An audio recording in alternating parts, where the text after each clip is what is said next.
Rebonjour à toutes et à tous. Euh, Merci aux différentes personnes qui se sont succédées sur scène pour parler de leur expérience avec les agents, pour parler des cas qui ont été passés en production, quelques cas qui sont en live. Et aujourd'hui, autour de cette table, on va parler de comment on part d'un premier agent, quels sont les différents défis qu'on peut rencontrer et comment on peut aller à l'échelle. Je suis Hamza Senoussi, je pilote notre lab IA chez Converteo. Aujourd'hui, j'ai le plaisir d'accueillir Arnaud, Justine et Quentin pour parler de ces sujets. Peut-être en quelques mots, est-ce que vous pouvez vous présenter et nous dire en amont vos expériences avec les agents? Je commence. Alors pour ceux qui étaient en retard, je suis Arnaud Girard et j'ai la responsabilité des équipes AI chez Google France. Pour moi, 2026, c'est l'année de l'agentique, hein, comme je disais tout à l'heure. Voilà, je pense qu'on est au premier stade de maturité qui permet vraiment d'envisager une vision agentique dans l'entreprise. Bonjour à tous, je suis Justine Sarr, je suis Product Builder chez Converteo et je suis en mission dans le secteur bancaire. Mon expérience avec l'agentique, aujourd'hui on est en plein cadrage dans l'entreprise où je suis pour travailler la vision de l'assistance client avec l'IA. Pour vous donner un petit peu plus d'informations, on a déjà un assistant client qui est disponible en production pour les clients côté distributeur, mais dans l'entreprise où je travaille, il y a plusieurs environnements et on aimerait avoir de l'assistance pour les clients dans tous ces environnements. Et le gros challenge est plutôt de pouvoir avoir un agent qui permet de converser, peu importe l'endroit où on se trouve dans le parcours client. Quentin? Bonjour, Quentin Briard, au COMEX du Club Med, en charge des sujets marketing, digital, data et technologie. Et pour moi, je dirais qu'on passe des cas d'usage IA ou cas d'usage agentique à la généralisation de l'agentique dans les organisations, avec notamment dans les organigrammes l'apparition de certains agents IA dans l'ensemble des métiers. Justement, Quentin, commençons par une question sur ce que vous avez fait chez Club Med. Vous avez dû sûrement arbitrer entre plusieurs cas d'usage au départ. Quels sont les critères qui vous ont fait choisir ce premier cas d'usage à déployer? Alors, je vais commencer par un préambule, c'est qu'on a eu un coup de pouce, un gros coup de pouce en début 2023, puisque sans faire de publicité, mais on n'a pas eu à répondre à la question « peut-on y aller ?» On a eu à répondre à la question « doit-on y aller ?» Mais la possibilité d'y aller était réelle puisque nous avions décidé stratégiquement d'investir dans une data factory sur GCP, voilà pourquoi je parlais de publicité, qui réunit l'ensemble des données du groupe. Et quand je dis l'ensemble, c'est transactionnel, relationnel, RH, finance, acquisition, PIM, DAM, qui nous a permis de nous dire on peut y aller, est-ce qu'on doit y aller? On a répondu assez vite oui, compte tenu de la disruption à venir.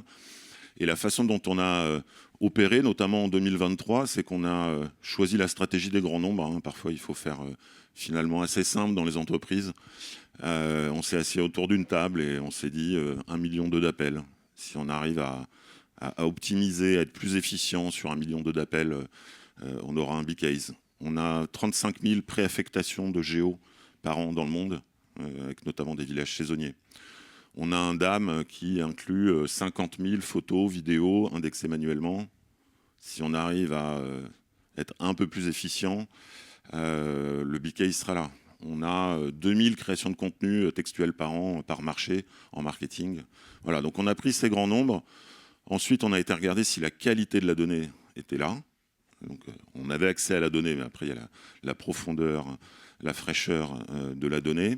Et puis on a attaqué l'ensemble des cas d'usage sur ces priorités-là. Je peux prendre un exemple, c'est WhatsApp.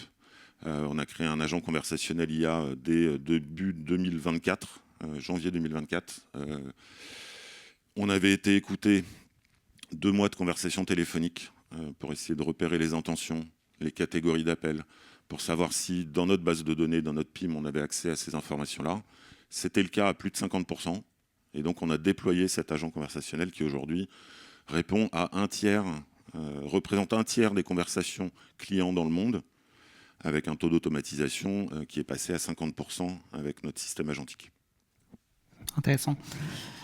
Arnaud, du point de vue éditeur et du point de vue Google Cloud, qui est aujourd'hui l'un des pionniers du marché dans l'IA agentique, Et vous intervenez sur toute la chaîne de valeur des TPU jusqu'au cas d'usage concret qu'on peut voir chez les clients.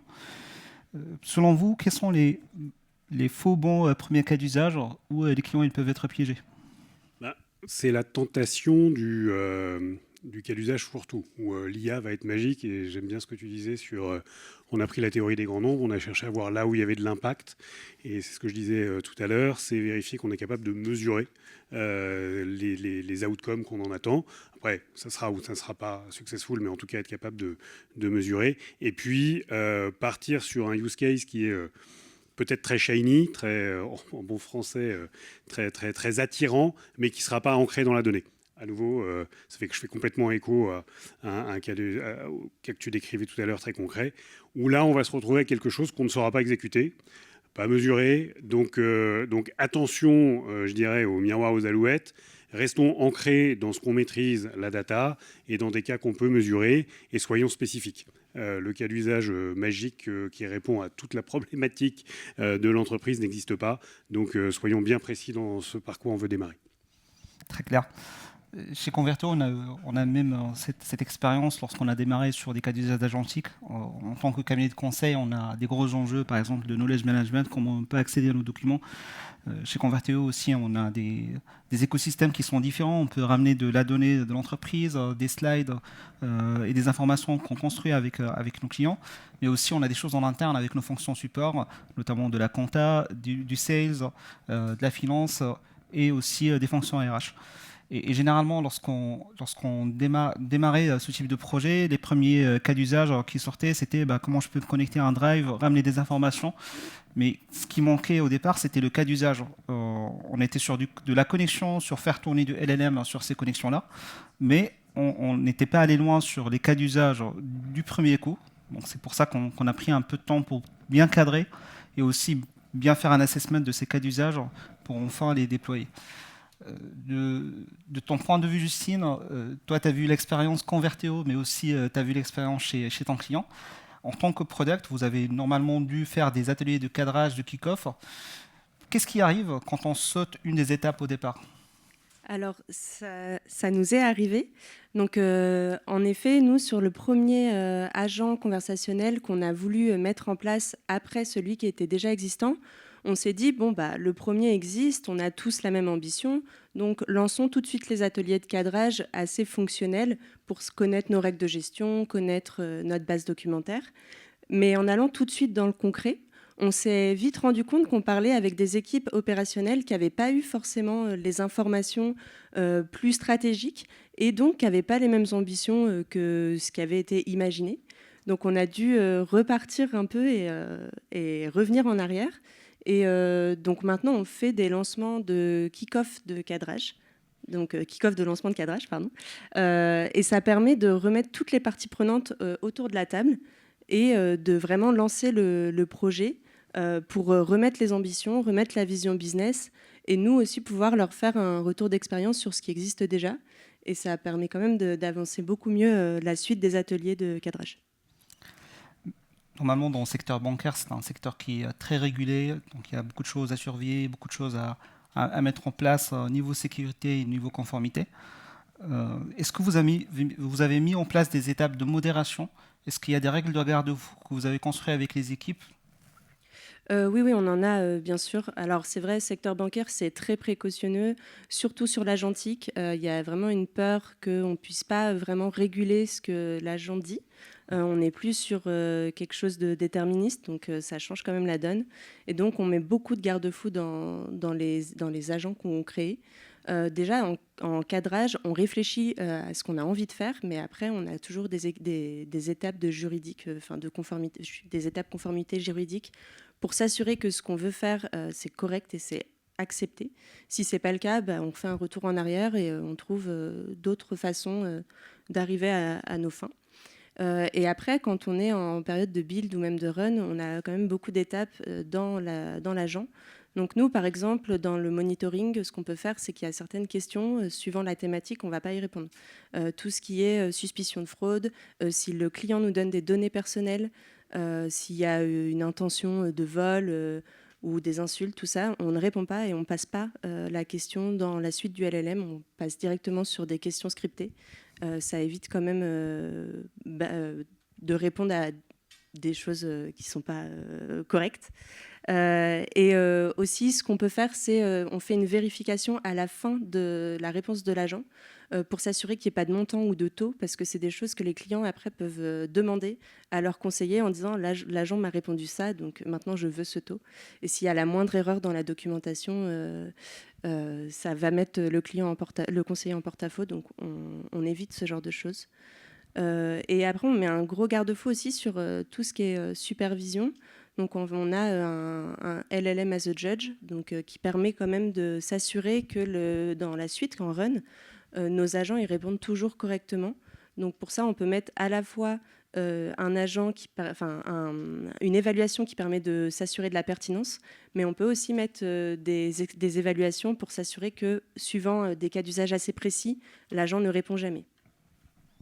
Très clair, merci. Arnaud, de point de vue solution, aujourd'hui vous avez des solutions qui vont agir sur la partie care, sur du shopping, vous avez également des plateformes agentiques pour l'interne et aussi des solutions d'IA agentique pour la BI et du Conversational Analytics. Donc on voit beaucoup de solutions qu'on déploie chez nos clients aujourd'hui. On voit beaucoup de solutions aussi à ce risque de fuite de données. Donc si les choses ils sont mal déployées, donc on peut avoir ce risque-là. De point de vue éditeur, qu'est-ce que vous recommandez comme bonne pratique? Est-ce qu'il y a des kill switch à mettre en place? Est-ce qu'il y a des garde-fous à mettre en place directement dans les solutions? Il y a effectivement un certain nombre de garde-fous en place. Le premier auquel je pense, tu mentionnais kill switch, effectivement, il y a ça. Il y a des règles métiers également qui vont être importantes pour vérifier, comme tu le décrivais, Justine, que certaines informations ne sortent pas ou sous certaines formes, etc. Il y a évidemment du monitoring, et puis je crois qu'aujourd'hui il y a des plateformes, je pense en particulier aux nôtres, mais qui permettent vraiment de s'ancrer dans la donnée de l'entreprise, donc limiter la fuite de données, les problématiques d'hallucination. Et quand on parle, comme tu le décrivais, on est quand même sur les premiers agents qu'on déploie à l'échelle, c'est de garder de l'humain, vérifier qu'il y ait des gateways qui soient régulièrement mises en place, notamment dans les premières mises en œuvre, avec Human in the Loop pour vérifier que justement il n'y ait pas soit de leakage, de fuite ou de différents problèmes de sécurité qui puissent apparaître. Merci. Alors, c'est des choses que nous aussi on voit sur des projets, notamment ce qui a été présenté juste avant sur Lacoste, sur le cas Maritanic. C'est des choses que nous, on est très exigeant là-dessus en termes de déploiement, mais aussi en termes de cadrage, parce qu'on trouve que, premièrement, lorsqu'on déploie des agents, il y a une partie qui est déterministe, mais il y a aussi une partie qui est probabiliste, qui marche avec des LLM. Donc c'est important de savoir ce qu'il va falloir mettre en outils déterministes avec des fonctions qu'on crée et qui sont très précises. Si on crée des agents pour la finance, pour la compta, donc il va falloir bien que les calculs ils soient déterministes, donc on ne laisse pas le champ pour un LLM pour faire des calculs, mais aussi il va falloir de l'observabilité derrière, au cas où un commissaire aux comptes il souhaite voir ce qui s'est passé comme recommandation, ce qui s'est passé comme transaction avec ses agents. Sur la partie data, c'est important aussi de cadrer qui va avoir accès à quoi. C'est une question qui est cruciale, tant pour les cas d'usage interne, mais aussi pour les cas d'usage externe, parce que c'est important de savoir de la couche la plus basse qui peut accéder à quelles données. Donc c'est des choses qui sont importantes et cruciales à considérer lors de la création des agents. Quentin, chez Club Med, l'image de marque elle est importante. Donc, vous avez créé un agent sur WhatsApp, notamment où vous avez eu des discussions avec le juridique. Est-ce que vous pouvez nous parler un peu plus de ce processus? Alors, on est moins impacté que des secteurs bancaires où on a des données qui sont quand même moins stratégiques, même si il est très stratégique de partir en vacances pour sa santé mentale, hein, notamment, son bien-être. Mais pour autant, on a dans nos valeurs, dans nos 5 valeurs, la responsabilité en fait partie depuis notre création en 1950. Et donc, on a décidé autant d'accélérer et d'être pionnier dans l'usage de l'IA et de l'IAGEN dès 2023.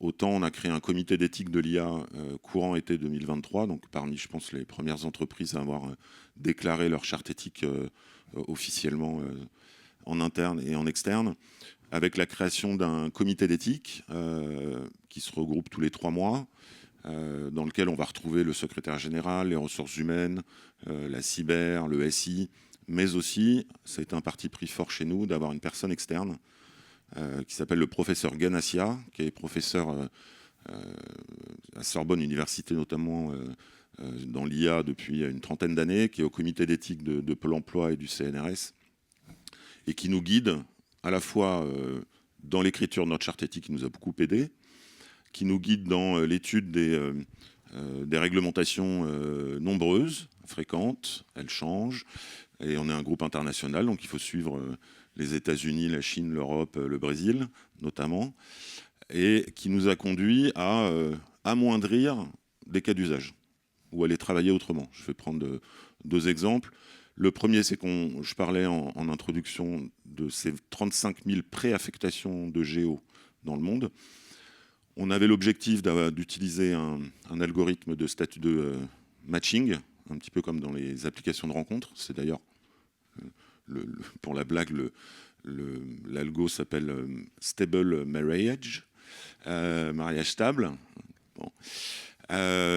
Et en fait, pour des raisons d'explicabilité, on a laissé la main, on a tronqué, on a restreint l'usage de l'algorithme avec des pondérations qui sont venues des équipes métiers et qui sont aujourd'hui capables d'expliquer pourquoi tel candidat est sorti numéro 1 ou sorti numéro 2 ou sorti numéro 3. De la même manière, on a créé un partenariat avec Sens, qui est la joint venture entre Google Cloud et Thales, puisque nous étions sur des données nominatives personnelles extrêmement sensibles. Et donc, les données ressources humaines sont cryptées en contrôle locaux par Thales dans notre Google Cloud, ce qui nous a permis de lancer ce cas d'usage, même si il a été, entre guillemets, amoindri dans le potentiel de l'IA, mais il était important pour nous de respecter le cadre légal et puis la responsabilité qu'on a auprès de nos équipes. Et on a eu le deuxième cas d'usage qui nous est arrivé, c'est sur le screening des CV, où on s'arrête au screening des compétences uniquement. On ne va pas plus loin, on cache le reste, on enlève le reste d'ailleurs de l'ensemble des CV pour éviter tout biais dans le recrutement. Alors on a parlé des cas d'usage au départ, on a parlé du cadrage, comment on ferait un framing avant de passer à quelque chose de concret, notamment un pilote. Mais justement, comment on passe de ce pilote-là à l'échelle? J'ai une question pour toi, Arnaud. Sur vos différentes solutions aujourd'hui, soit sur de l'interne ou bien de l'externe, quel est le parcours type d'un produit qui passe d'un pilote à la production? Il y a un point qui est important dans les mots, entre guillemets, c'est qu'on se rend compte de plus en plus que par rapport à la maturité des solutions employées et au meilleur cadrage des cas d'usage qui vont être définis, on est de plus en plus sur des logiques de MVP que juste de POC ou de pilote qui, entre guillemets, se désinstallent.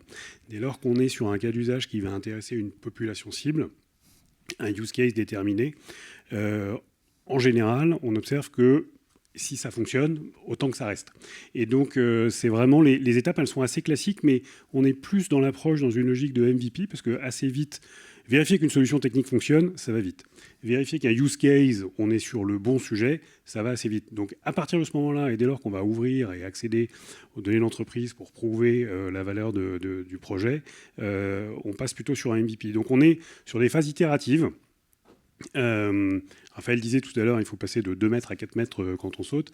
Pour autant, les gains qui sont loin d'être marginaux, mais les gains que l'IA va apporter, il faut les mesurer de manière itérative. Donc, on démarre sur un premier scope qui est restreint, premier passage à l'échelle peut-être sur une entité, une division, que sais-je.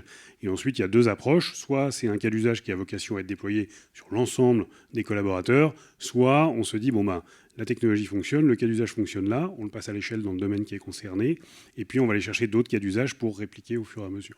Donc c'est un petit peu ces 2 approches, je dirais soit tâche d'huile pour un cas général, soit réplication d'une itération pour des cas d'usage qui vont être plus spécifiques dans les métiers. Ça ressemble un peu de ce qu'on a vécu dans notre histoire avec de l'agentique chez Converteo. J'en ai parlé un peu au départ, mais en détail, lorsqu'on a démarré, on a laissé la plateforme aux mains des utilisateurs. Vu qu'ils ont la possibilité de partir de certains connecteurs, de faire eux-mêmes leur agent via des builders dans la plateforme. Donc on a laissé ça dans les mains des utilisateurs pour voir quel cas d'usage ils peuvent construire, mais aussi quelles sont les limites de ces cas d'usage, ou est-ce qu'ils vont demander de l'aide supplémentaire pour aller plus loin, notamment sur des cas d'usage de création de deck, de cas d'usage pour aider les fonctions finance, ou bien des cas d'usage pour RH, ou bien des cas d'usage pour les CV. C'est un cas d'usage qu'on voit partout. On s'est laissé un peu le temps d'explorer, de voir comment on peut réagir face à ces solutions. Et ensuite, on a fait une mission en interne où il y a des personnes qui ont cadré ces cas d'usage avec une vraie approche conseil pour comprendre les points forts de ces cas d'usage, comment on peut les prioriser au sein de l'entreprise et aussi comment on peut s'adapter au roadmap produit côté Google. Et à un certain moment, on a eu cette liste de cas d'usage et on a commencé à introduire cette logique dans le lab IA de Converteo. Et c'est là où on a vu deux équipes, les shapers qui vont à chaque fois partir du cas d'usage, faire une definition of done de ce cas d'usage, dire ça c'est le besoin du départ, comment on va le faire avec ces technologies et comment on va arriver à la fin, et surtout comment on va le tester et l'évaluer.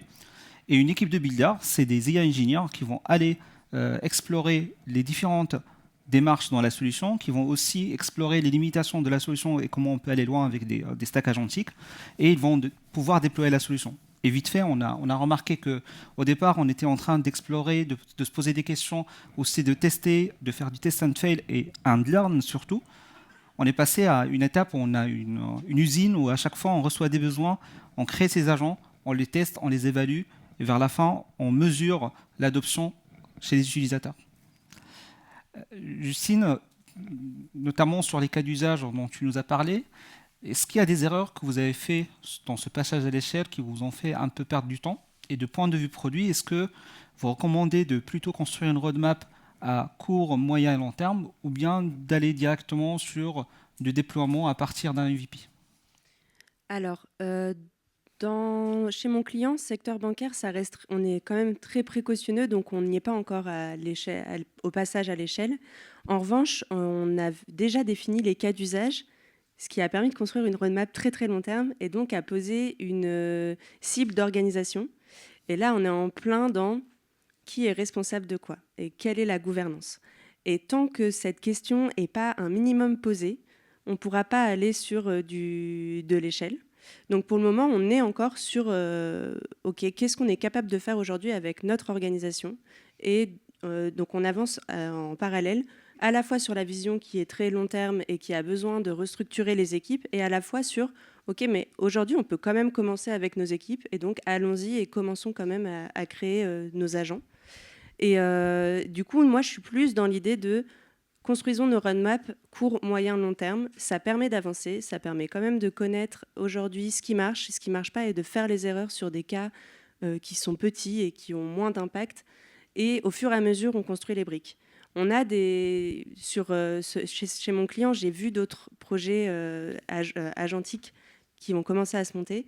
Et on a dans ces projets-là, ils ont tout de suite voulu aller à la vision long terme. Et en fait, ils se rendent compte maintenant qu'ils ont construit trop de briques, trop vite. Et donc, l'outil ne marche pas. Et finalement, ils sont parfois obligés de déconstruire certaines briques pour repartir de quel était le besoin et comment on fait vraiment la construction. Donc, d'un point de vue produit, je dirais on construit une roadmap qui est lotie et on itère dessus. Et c'est pas grave si l'IA, ça change, l'agentique, ça change.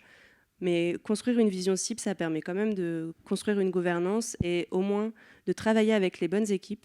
Et c'est pas grave, au fur et à mesure, on itère et on rectifie ce qui a besoin d'être rectifié. Merci. Quentin, dans votre expérience de passage du MVP à l'échelle, est-ce que vous avez visé très large dès le départ ou bien vous avez suivi une approche itérative? Je rejoins un peu, même j'ai un petit écart sur l'industrialisation à la fin, mais c'est peut-être aussi le secteur qui veut ça. On a aussi une approche stratégique qui est d'avoir identifié, on est à 200 macro-processus dans l'entreprise, sur l'ensemble de nos métiers qu'on a mappés, sur lequel on s'est projeté à 5 ans pour essayer de comprendre sur quel sujet d'automatisation on pouvait faire bouger l'entreprise, quelles étaient les poches de valeur. Ce qui est aussi, ce qui nous amènera bien évidemment à définir une GEPP qui est notre responsabilité pour définir les emplois de demain, les carrières de demain. Donc ça, c'est vraiment la vision haute pour essayer de comprendre l'impact PNL et l'impact employabilité pour l'entreprise. Et puis après, on a une vision plus micro, où on travaille vraiment avec les métiers. On a d'ailleurs créé un rôle de process designer, qui n'existait pas par le passé. Donc ce sont des gens qui se mettent volontaires pour revoir leur processus métier.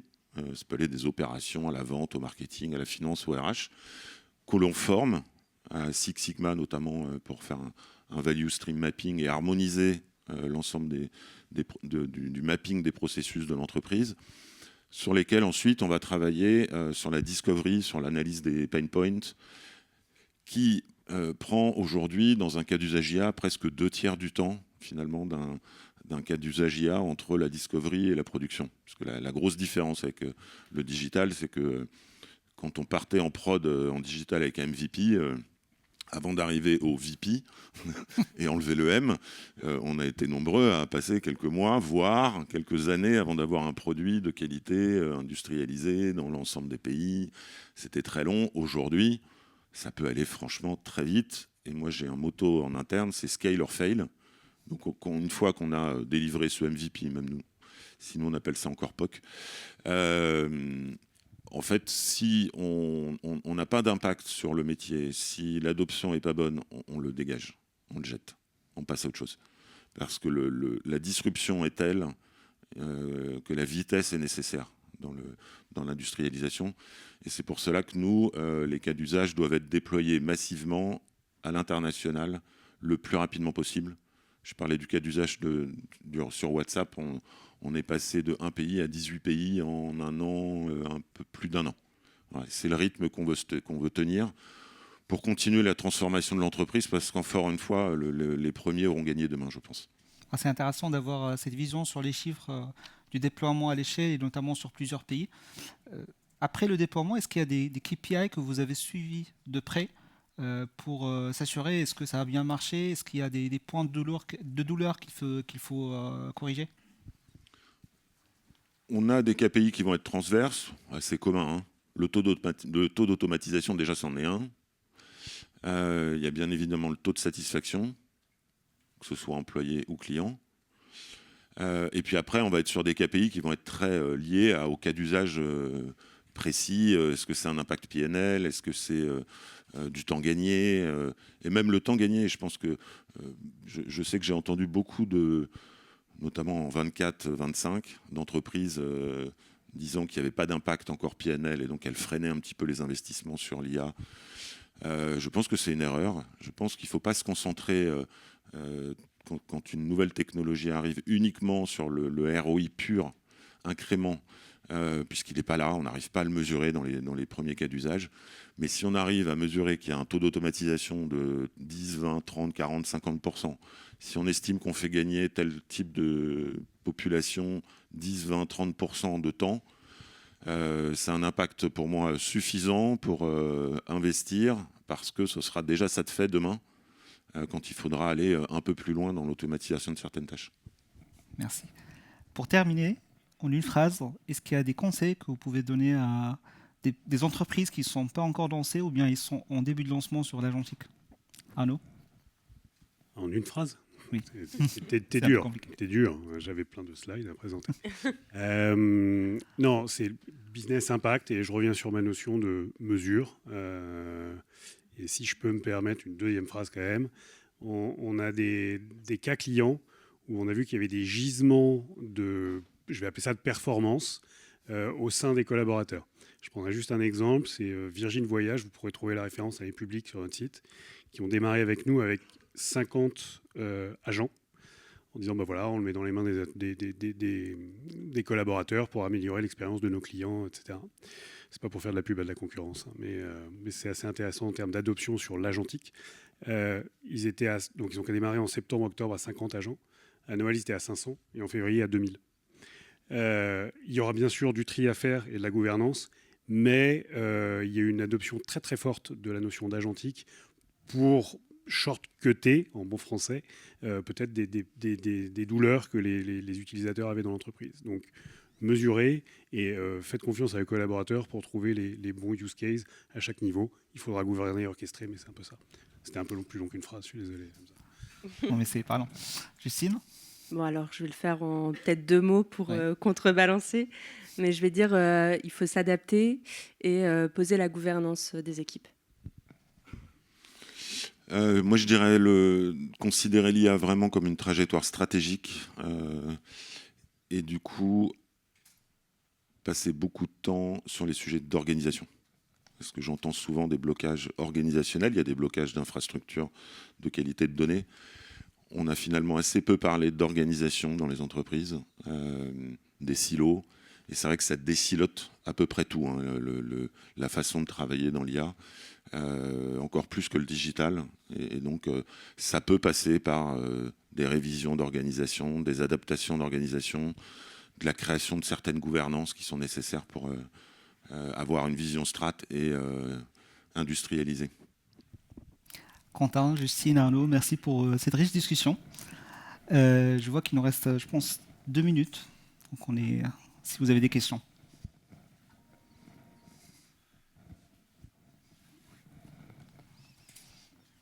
Oui, pas de questions. Merci. Merci.